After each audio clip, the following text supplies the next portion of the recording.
चलिए हम लोग अपने सीखने की प्रक्रिया की शुरुआत करते हैं।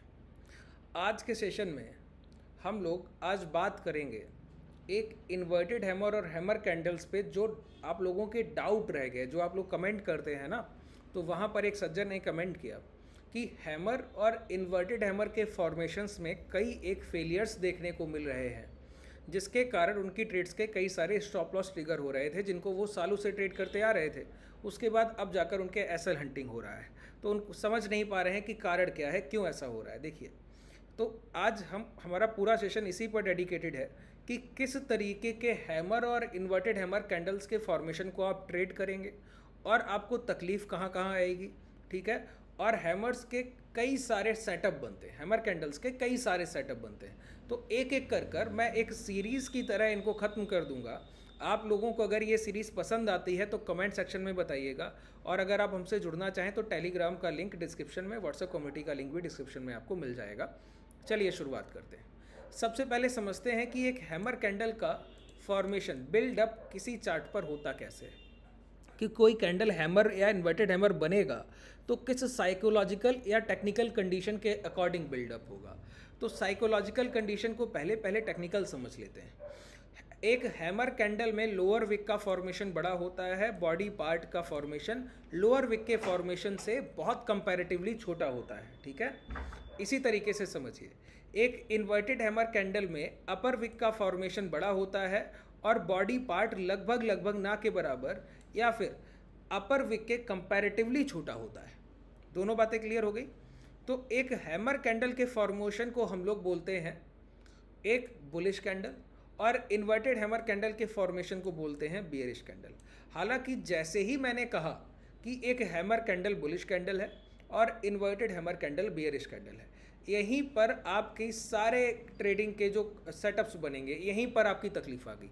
पहला साइकोलॉजिकल एरर जो हुआ ना आपके माइंड में, वो यहीं से हो गया जब मैंने आपको बोल दिया कि एक हैमर कैंडल बुलिश है और इन्वर्टेड हैमर बियरिश है। ये पूरी तरीके से मार्केट कंडीशन पर निर्भर करता है कि कब इन्वर्टेड हैमर बुलिश है और कब हैमर बियरिश है। ये आप तय नहीं करेंगे, ये मार्केट कंडीशन पर पूरी तरीके से निर्भर कर रहा है। ये कैंडल का फॉर्मेशन तय नहीं करेगा। कैंडल का फॉर्मेशन जो हैमर है वो सिर्फ ये बताता है कि प्राइस का रिजेक्शन जो है वो बायर साइड से आया है। एक इन्वर्टेड हैमर कैंडल का फॉर्मेशन बस ये बताता है कि इन्वर्टेड हैमर कैंडल में जो प्राइस का रिजेक्शन है वो सेलर की तरफ से आया है। अब इसमें ओपन हाई लो क्लोज को और समझ लेते हैं। इस तरीके से ये बॉडी पार्ट हो गया।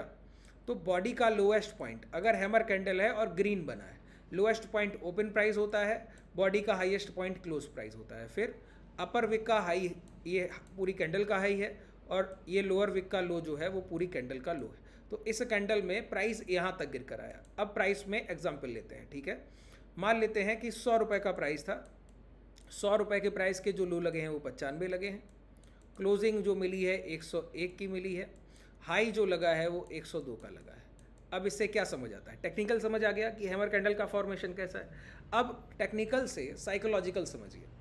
100 रुपये का प्राइस जब खुला है तो खुलने के बाद 95 तक गिर कर आया है। तो 100 का प्राइस 95 तक गिर कर आया, तो सबसे पहले अगर 1 घंटे के प्राइस को एग्जाम्पल के तौर पर मान लिया जाए, तो सबसे पहले प्राइस में क्या हुआ? शॉर्ट सेलिंग, बिकवाली आई है कि 100 रुपये का प्राइस 95 तक गिर कर आया, ठीक है। अब यही प्राइस यहाँ से कन्वर्ट होकर दोबारा 101 पे जाके क्लोजिंग दे रहा है। मतलब एक घंटे के टाइम फ्रेम में पहले आधे घंटे 45 मिनट में जितनी सप्लाई आई उससे ज़्यादा डिमांड आके प्राइस 101 तक पहुँचा। क्लोज करने गया तो उसके ऊपर भी था, 102 का हाई है।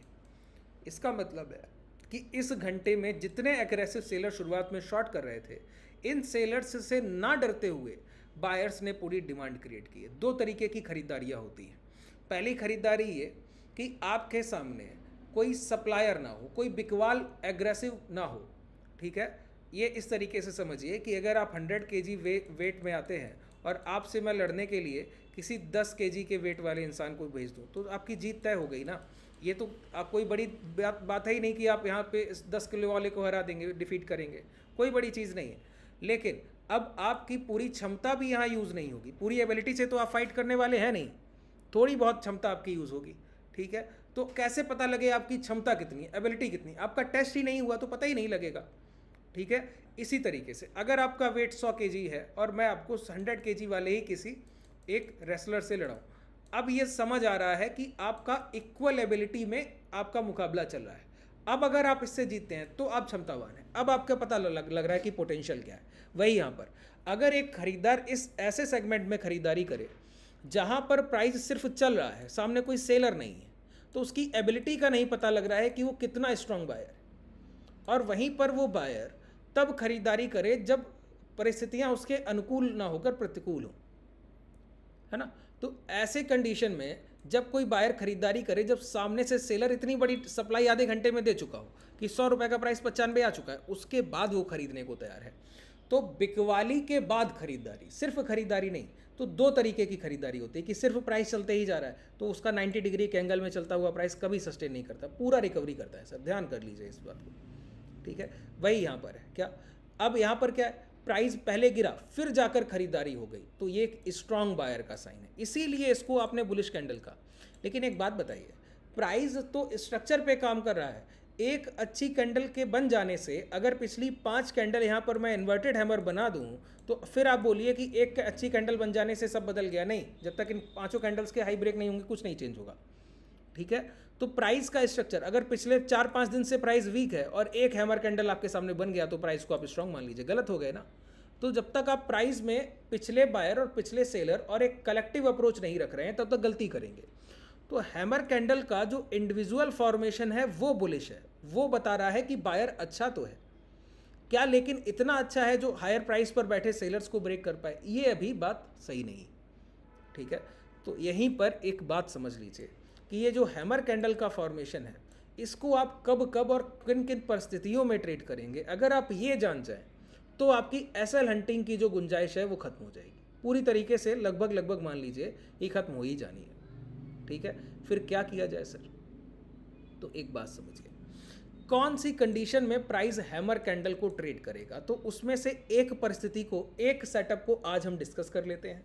आप लोग बताइएगा तो हैमर कैंडल्स के और कंडीशंस को डिस्कस करेंगे और अगले सेशन में और ज़्यादा इन्वर्टेड हैमर की कैंडल्स के सारे सेटअप्स को डिस्कस कर लेंगे।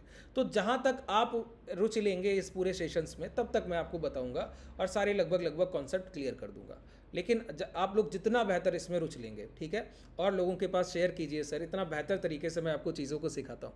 छोटा सा काम है कि सब्सक्राइब करना है, कि किसी को लाइक करना है और लोगों के साथ शेयर कीजिए, लोगों को अच्छा सीखने को मिले। देखिए बाज़ार में जितना अच्छा पैसा रुकेगा ना, गुड मनी और बैड मनी में वही फ़र्क है कि इंस्टीट्यूशंस जब तक हमारे पैसे को इस तरीके से झाड़ कर अपनी जेब में रखते रहेंगे तब तक हम लोग उनके जाल में फंसते ही रहेंगे, ठीक है। तो हम अगर अपने पैसे को सेफ रख पाए, हम छोटे और मझले ट्रेडर्स सर, रिटेलर्स, ठीक है, तो तभी कोई फ्यूचर है कि हम लोग भी आगे चल के एक बड़ी कम्युनिटी का हिस्सा होंगे, ठीक है। तो जितना हो सके शेयर कीजिए, जितना बेहतर लोगों के पास नॉलेज पहुंचेगा ना सर, उतना बेहतर हमारा आने वाला बाजार होगा। तो समझिए, हैमर कहीं काम ना करे या ना करे, एक कंडीशन में ज़रूर काम करता है। कहाँ, जब प्राइस में एक रेजिस्टेंस के पास से सप्लाई आनी होती है। अब आप बोलेंगे प्राइस का जो यहाँ पर फॉर्मेशन है वो आपने अभी बताया बियरिश, कि प्राइस का फॉर्मेशन बुलिश, कि बायर्स कैंडल है, और बायर्स कैंडल में आप कह रहे हैं कि रेजिस्टेंस के पास सप्लाई आने में बहुत मदद करता है। ये कैसी बात रही सर, ये तो दो तरफा बात हो गई, कॉन्ट्रडिक्शन है कि पहले आपने बताया कि प्राइस में बुलिश कैंडल है और जब आप सेटअप की बात कर रहे हैं तो कह रहे हैं कि बियरिश कैंडल, मतलब रेजिस्टेंस के पास से सप्लाई देने में बहुत महत्व करती है। अब यही साइकोलॉजिकल फॉर्मेशन है, समझिए। सबसे बड़ी तकलीफ हैमर और इन्वर्टेड हैमर में जो लोग ट्रेड कर रहे हैं और फेलियर है उनका साइकोलॉजिकल लेवल है। क्यों? आप ये नहीं समझते हैं कि इंस्टीट्यूशंस कैंडल का बिल्डअप किस बिहाफ पर करेंगे, वो आपके हिसाब से नहीं करेंगे। आपको पता है, हर बुक में लिखा है, 10 लोगों से पूछेंगे वो भी आपको इसी तरीके से बता देंगे कि भाई हैमर कैंडल तो आप सोच लीजिए कि एक मोमेंटम के बाद लो पर बन गया तो ये मॉर्निंग स्टार है, यहाँ से मोमेंटम मिलता है। तो ये तो जुबान पर है, इतना आसान होगा ट्रेड करना तो कैसे काम चलेगा बताइए। तो आपके लिए इस हैमर कैंडल का जो माइंड सेट बुलिश बनाया गया ना, उसी से इंस्टीट्यूशन आपको ट्रैप करता है। कैसे, समझिए। प्राइस एक नियर बाई रेजिस्टेंस एरिया पहुंचा, रेजिस्टेंस एरिया का मतलब है जहां से अभी अभी मार्केट गिर कर आया है, ठीक है। अगर आप इसी चीज़ को इस तरीके से देख लें कि लोअर लोज लगते आ रहे थे, तो हर रेजिस्टेंस एरिया की लो लगा, लो लगा, लो लगा, लो लगा, अब प्राइस चलकर अपने लास्ट रेजिस्टेंस के पास पहुंचा। तो प्राइस का प्रीवियस ट्रेंड क्या है? नेगेटिव। और नेगेटिव ट्रेंड में वो क्या करेंगे, लास्ट रेजिस्टेंस के पास पहुंचने पर यहाँ एक हैमर कैंडल का फॉर्मेशन करेंगे। आपको क्या बताया जाएगा कि हैमर कैंडल का फॉर्मेशन तो बुलिश होता है, तो ये एक बायर्स कैंडल है, जब ये हाई ब्रेक करेगा तो मोमेंटम आएगा। यही समझ आएगा ना। तो एक रेजिस्टेंस का सिर्फ साइकोलॉजिकल डिफरेंस के रूप में आप क्या देखने लगेंगे, एक कैंडल के बिल्डअप से वो आपको बताएंगे कि यहाँ पर ये ब्रेकआउट हो सकता है। आपके माइंड के साथ छेड़छाड़ कर दी कि नहीं कर दी? क्या बता दिया? एक लोअर लोस के फॉर्मेशन में, जहां मैं बार बार बोलता हूं वन टाइम वन माइंडसेट। क्यों बोलता हूं? क्योंकि ट्रैपिंग से बचना है। ट्रैपिंग से कैसे बचेंगे? एक कंडीशन मैं आपको बता रहा हूं, क्या है कि प्राइस अपने लास्ट स्विंग हाई के पास पहुंचे और वहां पर हैमर कैंडल बना रहा है और ट्रेंड आपका नेगेटिव है, तो यहां पे हमको तो सिर्फ सेल ऑन राइज देखना है ना, बाई ऑन डिप देखने थोड़ी ना बैठे। प्राइस का जब प्रीवियस मोमेंटम डाउन साइड है और हम उससे कहिए बाई ऑन डिप देख लीजिए, कैसे देख लूँ? नहीं देखूंगा। ठीक है, तो मेरे लिए एक हैमर कैंडल बन जाए तो मेरे लिए तो वो ट्रैप साबित होने वाला है। आपके लिए वो अलग बात है कि आपको यहाँ पर बाइंग दिखने लगेगी। क्यों? हैमर बन गया, बुलिश कैंडल।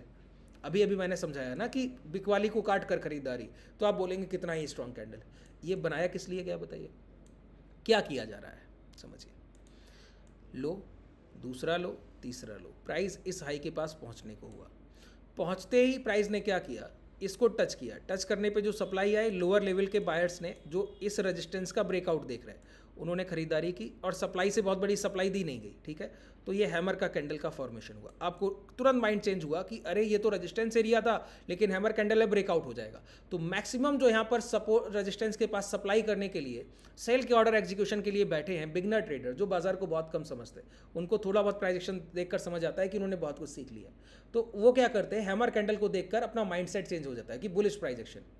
वो क्या करेंगे, यहाँ पर ट्रिगर कराएंगे डिमांड के ऑर्डर्स, लॉन्ग करेंगे। और ऐसे समय पर अगर इस जो हैमर कैंडल बना नियर बाई रेजिस्टेंस, उसके लो ब्रेक हो जाए तो उसी स्विंग हाई का एसएल डालकर शॉर्ट कर दीजिए। आपके सामने सबसे बड़े टारगेट रखें। क्यों बताइए? एक हैमर कैंडल का फॉर्मेशन नियर बाई रेजिस्टेंस तभी संभव है जब किसी सेलर को अपने आप पर बहुत भरोसा हो। किस बात का? कि उसका बुलिश साइन देने के बावजूद वो वहां पर दिखाएगा कि खरीदारी जैसा कुछ माहौल बन रहा है, वो आपको दिखाने शो कर किया जा रहा है, आपको बन थोड़ी रहा है। और इस अगर शो करने में सिर्फ आपको इस ये दिखाने में एक बड़ी डिमांड उठ गई, तो उसकी कितनी बड़ी क्वांटिटी पर बताइए खतरा रखा हुआ है। यहाँ भी बेच कर आया, यहाँ भी बेच कर आया, यहाँ भी बेच कर आया।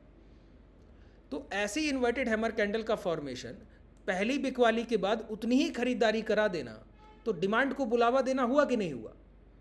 वो क्यों ऐसा करेगा?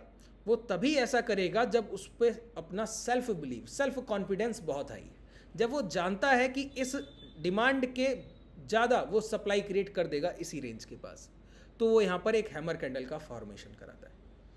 और इस एक डिमांड के बदले सोचिए, यहाँ पे सप्लाई आई और डिमांड आई, तो खरीदारी तो हुई है, तभी तो हैमर कैंडल का इंडिविजुअल फॉर्मेशन कैसा है, बुलिश। और जैसे ही इतनी स्ट्रांग बायर कैंडल के लो ब्रेक कर दिए जाएं और जहां ट्रेंड भी डाउन साइड हो, इसका मतलब है कितने ज़्यादा यहाँ पर लॉन्ग करने वाले ट्रेडर्स की ट्रैपिंग हो गई। ट्रैपिंग हो गई ना, तो ये एक ट्रेड द ट्रैप की तरह काम करने वाला प्राइजेक्शन है कि किसी भी रेजिस्टेंस एरिया के पास जब लोअर लोस का प्राइस में वीक हो, प्राइस लोअर लोस के फॉर्मेशन चल रहे हो, और रेजिस्टेंस एरिया के पास जाकर प्राइस एक हैमर कैंडल का फॉर्मेशन करे और उसके अगर लो ब्रेक हो गए, तो मोमेंटम बहुत शार्प होते हैं। क्या बोला? मोमेंटम बहुत शार्प होते हैं। जितनी बार ऐसा प्राइस एक्शन आप देखेंगे, उतनी बार आप पाएंगे कि मोमेंटम किस तरीके से काम कर रहा है। प्राइस नीचे आया, इस कैंडल में डोजी की तरह दिख रहा है, हैमर नहीं है ये। ठीक है, हैमर नहीं है, ये कैंडल हैमर है, ये कैंडल हैमर है। तो प्राइस यहाँ पर ये लो ब्रेक किया, इसके बाद ये हाई के ऊपर नहीं गया, गिर गया। ठीक है, अब बहुत ध्यान से समझिए, ये लग गया स्विंग हाई, क्योंकि यहाँ से प्राइस गिरा तो ये क्या लग गया, स्विंग हाई। प्राइस अभी क्या कर रहा है, रिसेंटली गिरते हुए नीचे आ रहा है। ठीक है, अब इस ये गिरते हुए प्राइस में बहुत ध्यान से सुनते जाइएगा, गिरते हुए प्राइस में प्राइस कहाँ पहुँचा, नियर बाई रेजिस्टेंस। ठीक है, अब इस रेजिस्टेंस एरिया के पास क्या किया गया, 3 कैंडल्स इस तरीके से रोकी गई, प्राइस को नीचे ले जाया गया और ये हैमर कैंडल का फॉर्मेशन, ये हैमर कैंडल क्या दिखाना चाह रहा था प्राइस, बताइए? प्राइस आपको दिखाना चाह रहा है कि वो यहाँ पर डिमांड क्रिएट कर रहा है। इस डिमांड क्रिएशन में जैसे ही इसके लो ब्रेक हुए, आपको ये मार्क कर लेना है, शॉर्ट कीजिए, यहाँ पे स्विंग हाई का एसएल डालिए। प्राइस आया, रिजेक्शन लिया और गिरते समय देखिए हैमर हैमर, जैसे ही लो ब्रेक हुए और प्राइस का सिंगल मोमेंटम प्राइस को देखिए ये 6300 का प्राइस 6226, सिंगल कैंडल एक बना है 6360 से 6240। और ये क्रूड ऑयल का एग्जांपल मैं आपको दे रहा हूँ। आप लोग बहुत दिनों से रिक्वेस्ट कर रहे थे कि निफ्टी और क्रूड ऑयल के लिए, मैक्सिमम मैं बैंक निफ्टी को ट्रेड करता हूँ, तो बैंक जहाँ मैं ट्रेड करता हूँ मैं आपको वही बताने के लिए एक सही सक्षम इंसान, ठीक है। अगर मैं उसके अलावा किसी पर बात कर रहा हूँ तो इसका मतलब है कि जो चीज़ें आपको नहीं समझ में आनी चाहिए, जिस प्राइजेक्शन से मैं जुड़ा हूँ वही मैं आपको बताने लायक, ठीक है। हाँ, क्रूड ऑयल और निफ्टी के लिए अब जैसे मुझे वीकेंड पे टाइम मिला है तो कैसे चीज़ें काम करेंगी, कैसे आप वहाँ पर काम कर सकते हैं, वो मैं आपको बता सकता हूँ। तो वही चीज़ें मैं आपको डिलीवर कर रहा हूँ। तो जो एग्जांपल्स हम लोग बैंक निफ्टी पे लेते थे वही आपको मैं यहाँ बता रहा हूँ। तो क्रूड ऑयल को जो लोग ट्रेड करते हैं वो कर सकते हैं। अच्छा, क्रूड ऑयल को जो लोग ट्रेड करना चाहते हैं, ये जो मैं डीमेट यूज़ कर रहा हूँ ये धन का डीमेट है, इसका लिंक आपको डिस्क्रिप्शन में मिल जाएगा, ओपन कर लीजिएगा। क्रूड ऑयल मिनी को ट्रेड करना ज़्यादा बेहतर होता है, 10 का लॉट साइज़ होता है, ठीक है। क्रूड ऑयल एम लिख कर आता है, वहाँ 100 का लॉट साइज़ है, आपका पैसा बहुत लगता है सर, 2.5-3 लाख, यहाँ पर आपका 25-30 हज़ार में काम होता है क्रूड ऑयल एम। इस डीमेट को ओपन करने के लिए डिस्क्रिप्शन में लिंक है, ओपन कर सकते हैं, ठीक है।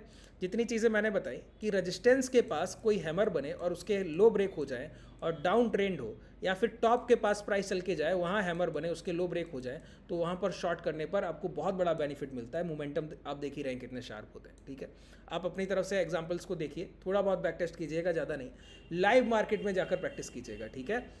कोई भी डाउट रह गया हो तो मुझे नीचे कमेंट सेक्शन में बताइएगा। शुभ रात्रि, धन्यवाद।